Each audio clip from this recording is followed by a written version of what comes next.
नमस्कार student. In this previous class यानी पिछली क्लास में हमने definition of electric current and formula of electric current and unit of electric current पढ़ लिया था, यानी विद्युत धारा की परिभाषा पढ़ ली थी, उनका सूत्र पढ़ लिया था और उनकी यूनिट यानी उनकी इकाई यानी मात्रक भी निकाल लिया था। और आज की क्लास में हम स्टार्ट करने जा रहे हैं विद्युत विभव क्या होता है और विभवांतर क्या होता है। प्रीवियस क्लास में हमने विभवांतर के बारे में थोड़ा जाना था, लेकिन आज को फ्लैशबैक कर रहा हूं थोड़ा वापस। तो आज हम स्टार्ट करने जा रहे हैं विद्युत विभव तथा विद्युत विभवांतर।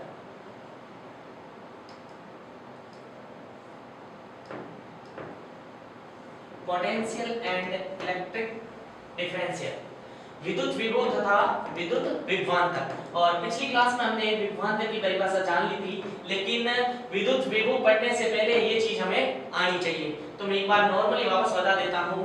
ये हमारे पास कोई इलेक्ट्रिक फील्ड है यानी विद्युत क्षेत्र, विद्युत क्षेत्र एक ऐसा क्षेत्र जहां पर धनात्मक तथा ऋणात्मक आवेश होते हैं। यानी मैं मान लेता हूं इस क्षेत्र के अंदर कोई आवेश है प्लस क्यू आवेश। कौन सा आवेश है? प्लस क्यू आवेश। और ये धनात्मक विद्युत क्षेत्र है। वैसे ऋणात्मक भी होते हैं, लेकिन दोनों होते हैं, लेकिन मैं एक धनात्मक विद्युत क्षेत्र ले रहा हूं। और इसमें कोई एक और आवेश है Q0। कौन सा आवेश है? Q0 हमने लिया है परीक्षण करने के लिए, इसीलिए इसे बोलते परीक्षण धनावेश। क्या बोलते हैं? परीक्षण धनावेश।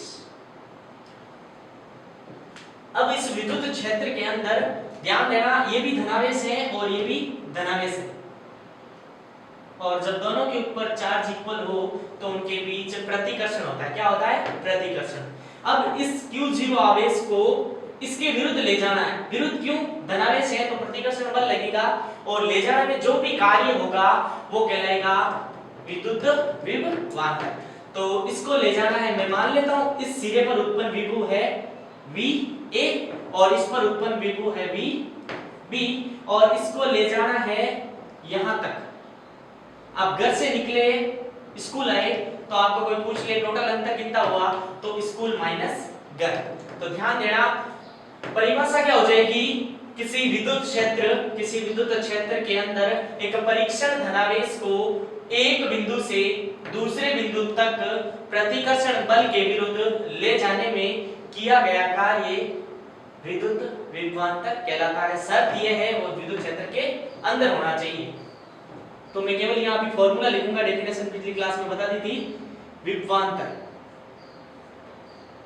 तो विभव का अंतर कैसे निकालेंगे? लास्ट माइनस फर्स्ट, यानी VA माइनस VB।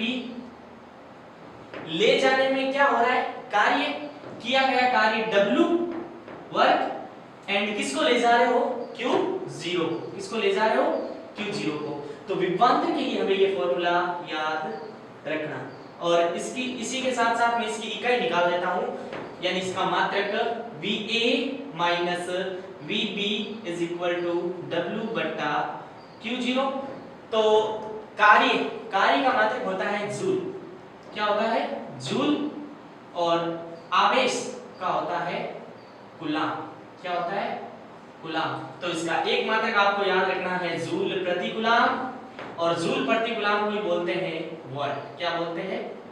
वाट। तो यहाँ पे अब दूसरा ले रहे हैं विद्युत विभव क्या होता है। विभवांतर के बारे में आपको पूरा समझ में आ गया होगा, आई थिंक पूरा कंसेप्ट समझ में आ गया होगा।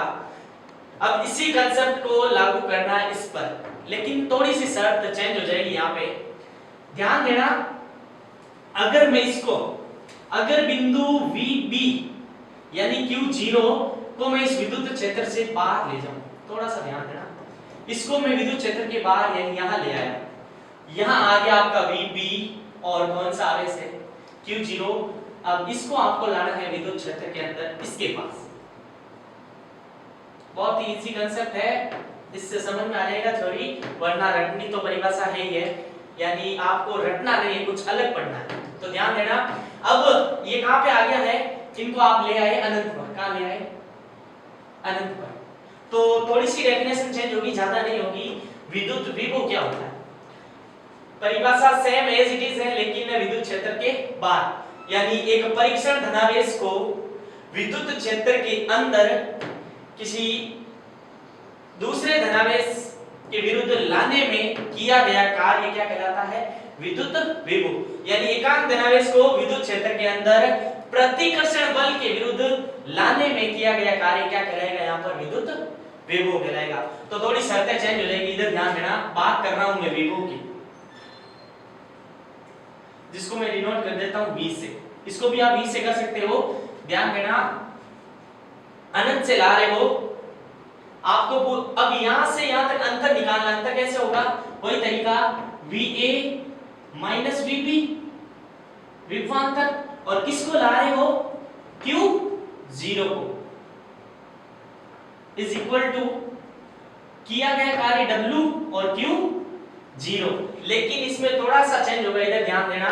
फॉर्मूला वही बन रहा है, VA minus VB is equal to W by Q0। यहाँ पे एक चीज चेंज है, यदि VA VB को क्या लेना है? यहाँ पर अनंत लेना है। क्या लेना है? अनंत लेना है, ये W बट्टा Q0। और यहाँ पे V अनंत हमेशा याद रखना, V अनंत का मान शून्य होता है। अनंत पे विभव का मान क्या होता है बच्चों? शून्य होता है। तो V अनंत की वैल्यू में क्या रख रहा हूँ? शून्य रख रहा हूँ। तो फाइनली फॉर्मूला मिलेगा VA माइनस V0, यानी यहाँ 0 हो जाएगा, VA W बाई Q0। तो इसका मात्रक भी क्या हो जाएगा? W यानी जूल, Q0 यानी कूलाम, या तो जूल प्रति कूलाम, या आप लिख सकते हो वॉट। तो फाइनली हमने विद्युत विभव तथा विभवांतर के बीच का अंतर या उनकी दोनों डेफिनेशन जान ली। विद्युत विभव क्या होता है और विद्युत विभवांतर क्या होता है। विद्युत विभवांतर तो विद्युत क्षेत्र के अंदर होगा, दो बिंदुओं के बीच का अंतर। और अगर क्षेत्र से बाहर किसी आवेश को ला रहे हो तो वो क्या किसके तुल्य होगा? विद्युत विभव के तुल्य। तो मैं एक बार दोनों की डेफिनेशन रिवाइज कर रहा हूं, ध्यान देना। विद्युत क्षेत्र के अंदर किसी परीक्षण धनावेश को एक बिंदु से दूसरे बिंदु तक लाने में किया गया कार्य उन दोनों बिंदुओं के बीच विभवांतर के तुल्य होता है। अगर बिंदु B अनंत पर हो तो किया गया कार्य विद्युत विभव कहलाता है। और अब हम इन्हीं थ्योरी के ऊपर आंकिक प्रश्न करेंगे, जो बोर्ड की दृष्टि से बहुत ही इंपॉर्टेंट है। तो अब हम आंकिक क्वेश्चन करते हैं विभव तथा विभवांतर पर। इंपॉर्टेंट है, ध्यान देना। यदि किसी विद्युत परिपथ में, यदि किसी विद्युत परिपथ में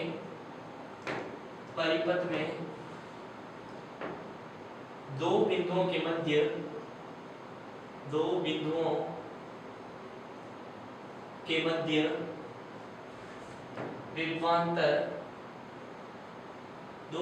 मध्य विभवांतर 5 वोल्ट है तथा 6 कूलाम आवेश को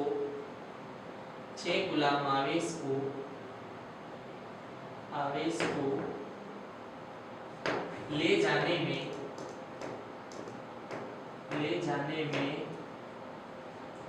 किया गया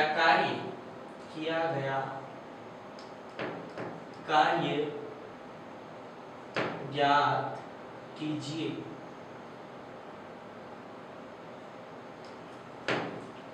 क्वेश्चन आपको दे रहा है, यदि किसी विद्युत परिपथ में दो बिंदुओं के बीच अंतर, और विद्युत परिपथ के अंदर दे रहा है और 6 कूलाम आपको आवेश दे रहा है, आवेश को ले जा रहे हो, तो कार्य कितना जूल होगा या कितना होगा।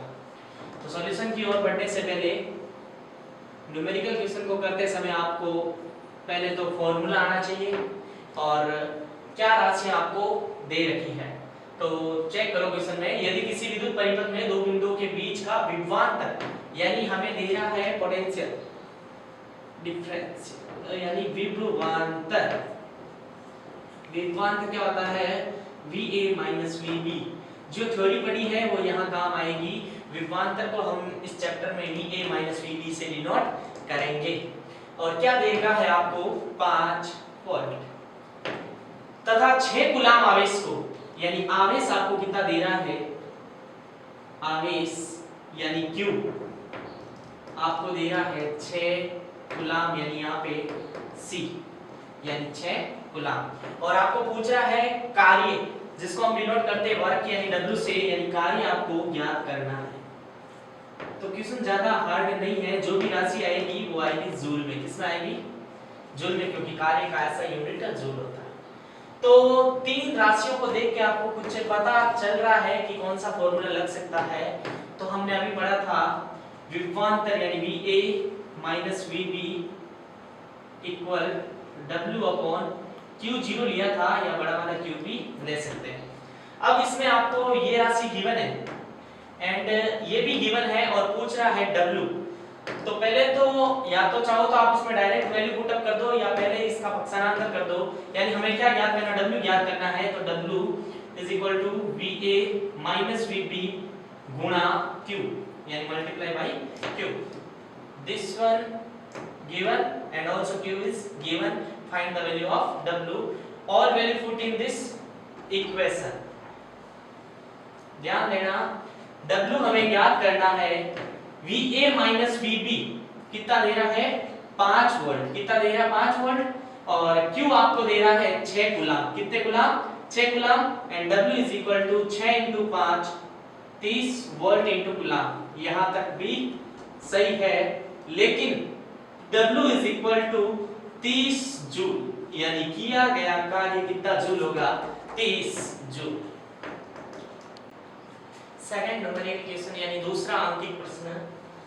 क्वेश्चन क्या कह रहा है आपको, किसी विद्युत परिपथ में 10 कूलाम आवेश को ले जाने में किया गया कार्य अगर 30 जूल है, तो सिरों के मध्य उत्पन्न विभवांतर कितने वोल्ट होगा। इजी क्वेश्चन है, ज्यादा हार्ड नहीं है। सॉल्यूशन की ओर बढ़ते हैं। उनसे पहले क्या क्या राशि गिवन है ये लिखना जरूरी है। 10 कूलाम है तो लिखना जरूरी है। अगर आप डायरेक्ट फॉर्मूला पुट करके डायरेक्ट वैल्यू करोगे तो नंबर कटने के चांसेस है। हमें गिवन क्या क्या राशि है वो भी लिखनी है, फॉर्मूला भी लिखना है, और तीसरे स्टेप में आंसर निकालना। तो आपको गिवन दे रखा है, यानी सॉरी दिया गया है, दिया गया क्या क्या दिया गया है, 10 कूलाम आवेश। यहाँ C से पता चल रहा है ये आवेश है, यानी कूलाम आपको आवेश कितना दे रखा, सॉरी आवेश की मात्रा कूलाम, यानी कितना दे रखा है, 10 कूलाम। आगे क्वेश्चन को पढ़ो। ले जाने में किया गया कार्य, अगर यहाँ कार्य नहीं लिखता 30 जूल लिखता डायरेक्ट, तो जूल से हमें पता चलना चाहिए ऐसे यूनिट से कि ये क्या है, कार्य है 30 जूल। यानी किया गया कार्य आपको दे रहा है, W की वैल्यू दे रहा है, और यहाँ दे रहा है Q की वैल्यू दे रहा है 30 जूल। अब आगे पूछ रहा है सिरों पर विभवांतर, और ये सीधा पूछ सकता था विभवांतर कितने वोल्ट होगा। तो हम जानते हैं VA minus VB is equal to W by Q0 and Q। Use the formula and find the value of V या पोटेंशियल यानी विभवांतर। तो VA minus VB is equal to W बटा Q0। ये हमें वैल्यू फाइंड आउट करनी है, और W हमें गिवन है एंड Q आल्सो गिवन। तो वैल्यू रखो, W की वैल्यू रखो आप 30 जूल, और Q0 की वैल्यू यानी Q कितना है 10 कूलाम। कितनी बार कट जाएगा, 3 बार जूल प्रति कूलाम लिख सकते हो आप, और वोल्ट है तो उसका मात्रक क्या हो जाएगा, सॉरी विभवांतर है तो उसका मात्रक हो जाएगा वोल्ट।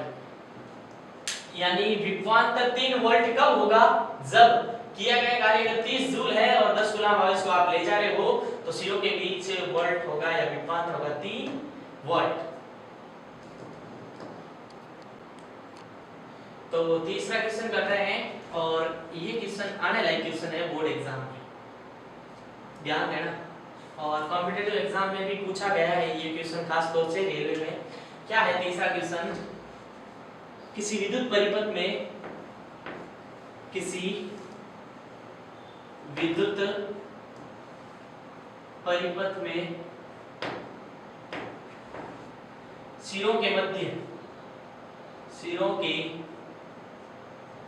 मध्य विभवांतर यानी विभव का अंतर अगर विभवांतर शून्य है, विभवांतर शून्य है तो 20 कूलम, यहाँ संख्या चेंज आ सकती है 20 कूलम, लेकिन एक शर्त है जो सीधी एग्जाम में पूछी गई है, किसी विद्युत परिपथ में सिरों के मध्य विभवांतर शून्य हो तो 20 कूलम आवेश को ले जाने में 20 कूलम आवेश को ले जाने में किया गया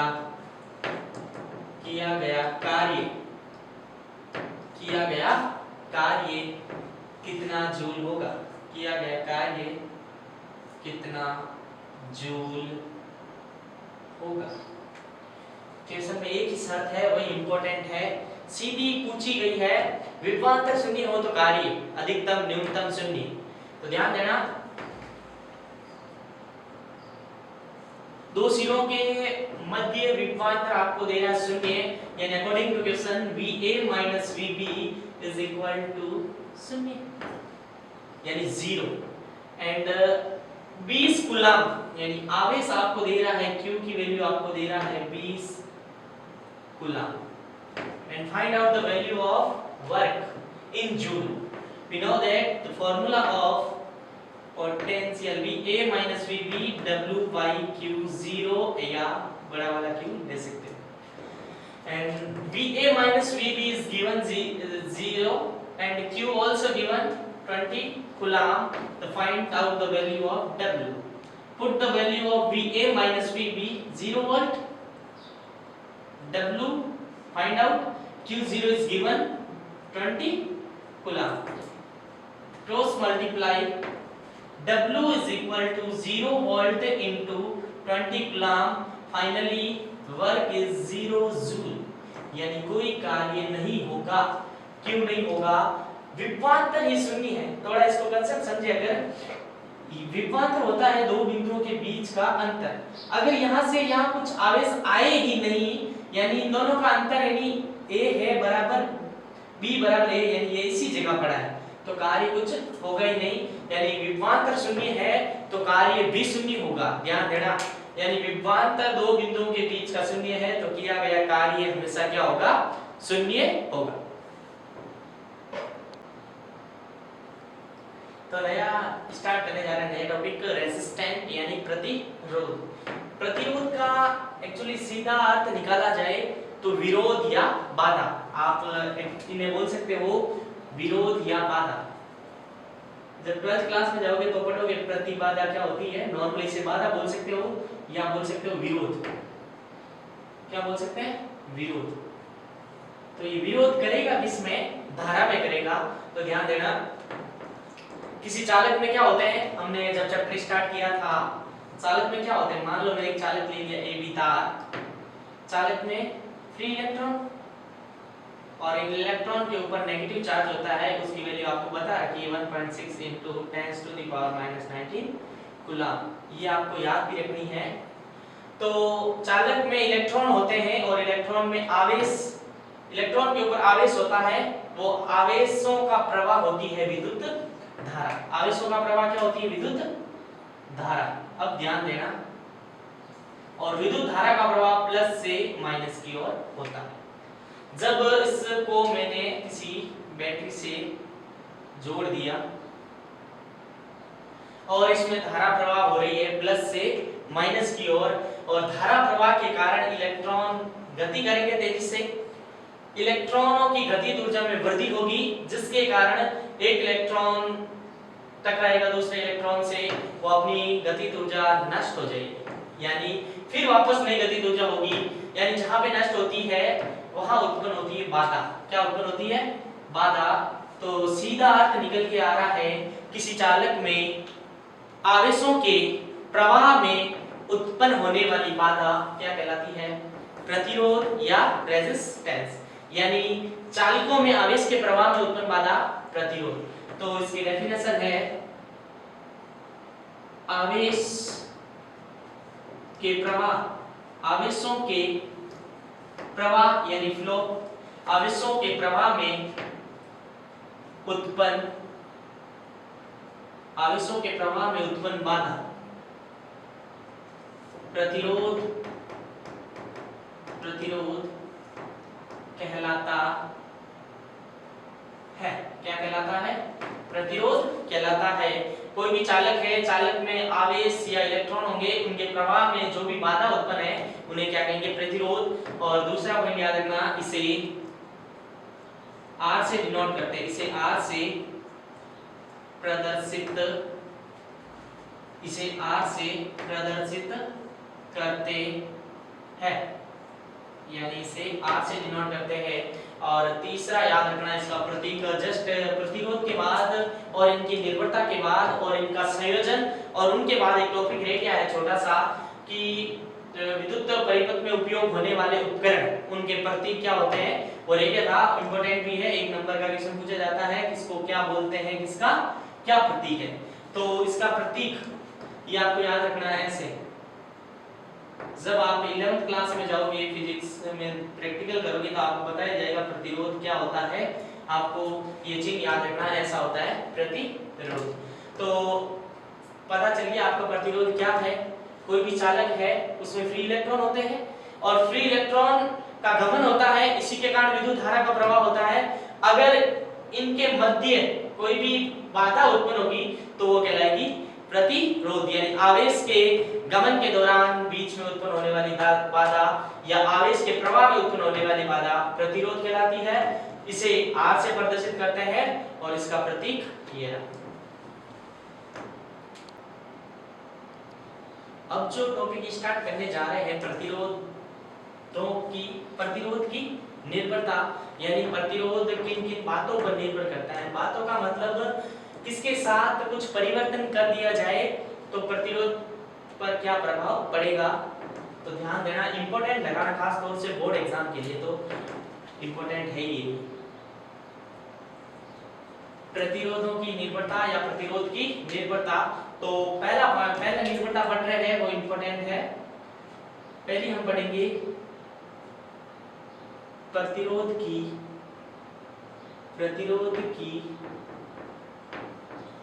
लंबाई पर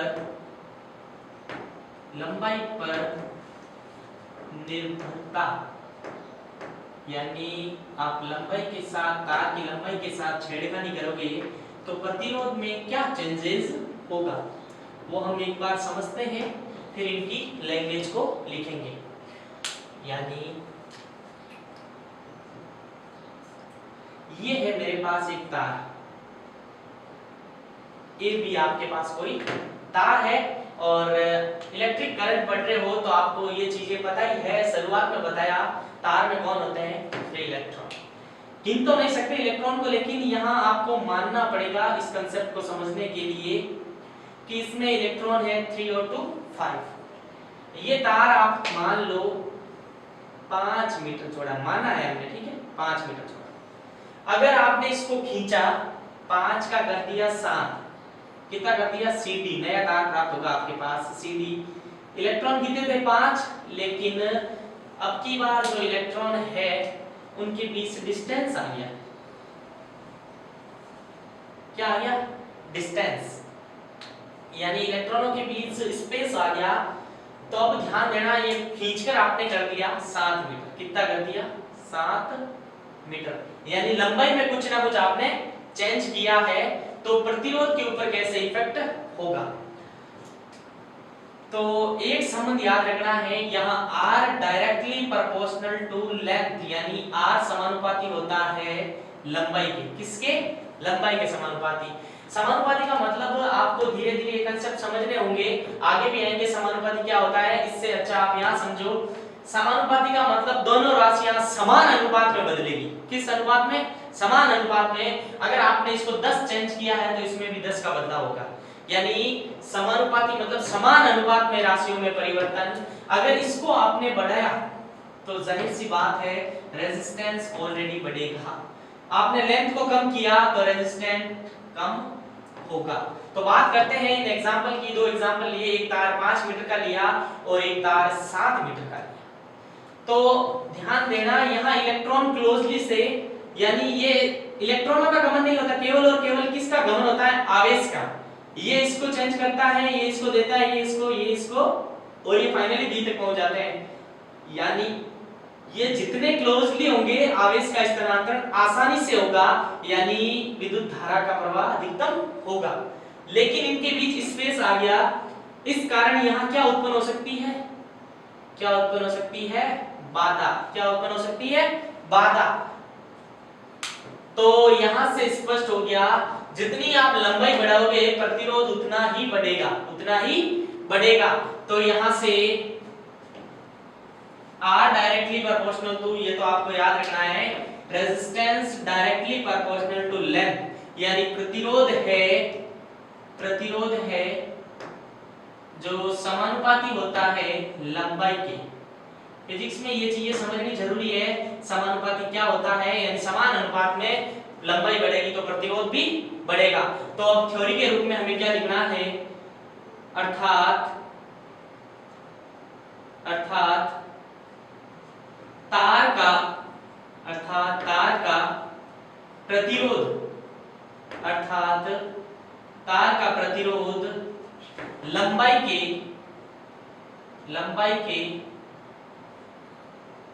तार का प्रतिरोध लंबाई के समानुपाती होता है, यानी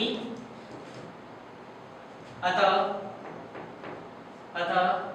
समान अनुपात में बढ़ता है, समान अनुपात में बढ़ता या घटता।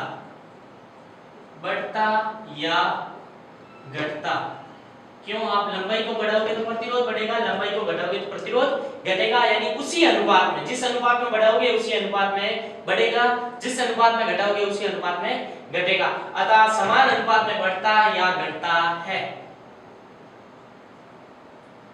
तो आपको प्रतिरोध की लंबाई पर निर्भरता ये याद रखना है, R directly proportional to L, यानी प्रतिरोध समानुपाती होता है लंबाई के। अगर आपने लंबाई को बढ़ाया तो प्रतिरोध स्वतः ही बढ़ेगा, यानी उसी अनुपात में बढ़ेगा, और लंबाई जितनी कम करोगे प्रतिरोध उतना ही कम होगा। तो इस प्रकार स्पष्ट हो गया, प्रतिरोध लंबाई पर निर्भर करता है, यानी लंबाई के साथ आप कुछ भी परिवर्तन करोगे तो प्रतिरोध में भी परिवर्तन होगा। यानी लंबाई को आपने 5 से कितना कर दिया, 7 कर दिया, पहले प्रतिरोध कम था, लंबाई बढ़ी तो प्रतिरोध भी बढ़ा। तो पहला इंपॉर्टेंट, प्रतिरोध की लंबाई पर निर्भरता, यानी प्रतिरोध है, रेजिस्टेंस है, जो कैसे लेंथ पर डिपेंड करता है, यानी प्रतिरोध लंबाई के समानुपाती होता है, अर्थात तार का प्रतिरोध लंबाई के समानुपाती होता है, अतः उसी अनुपात में बढ़ता है या उसी अनुपात में घटता है। पहली प्रतिरोध की निर्भरता पढ़ ली है हमने, लंबाई पर निर्भरता।